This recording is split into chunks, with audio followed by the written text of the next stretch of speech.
All right, I'm going to show you the most absolutely insane feature on any Toyota Tacoma that pretty much nobody ever talks about for some reason. I do have a suspicion they don't talk about it because it's a manual only feature. So this is a 2019 Toyota Tacoma with manual transmission, and this feature is only on the Tacomas with a manual transmission. So like I said, this is a manual only feature. And if you look right here, there's a little button that says clutch, start, cancel. And what this button does is it lets you start the Tacoma, so turn over the engine with the clutch not being depressed. So normally you have to press the clutch in or it won't turn over. So it won't let you start the car unless the clutch is pressed in. But once you click that button, you can start so I'll demonstrate that right now. So my foot's on the clutch, it's on the brake, of course. I don't want to roll. It's in neutral. Okay, I talked too soon. Maybe it's on. Now it's on. Okay, see my foot never on the clutch, and the truck started.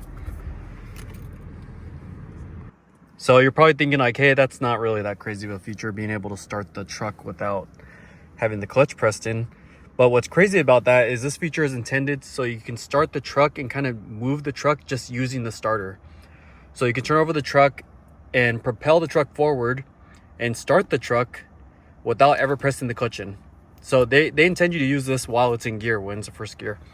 And the idea being, so I'm not sure if this only comes on the TRDs, but the idea here is that if you're off-roading and you're in some situation where you can't roll backwards at all, you can press this button, put it in gear, and get started rolling without having to use the clutch at all, which is pretty insane. And I never use this because it seems crazy to put that much stress on the clutch, not the clutch, but the starter to actually propel the truck, because you're pretty much driving the truck with the starter, which is pretty insane. But Toyota designed this, and I'm assuming it works just fine. I've never actually done this just because I don't like the idea of moving my truck with the starter. But here you go, it's in first gear.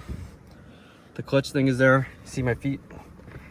Not anywhere. Okay, I'm gonna turn it over, and there we go. We're moving, and I haven't pressed the gas or the clutch, and we're in first gear. So, like I was saying, this is kind of a nutty feature for Toyota to include on the Tacoma. I appreciate it, I guess. I don't think I'll ever use it, but it's interesting at least.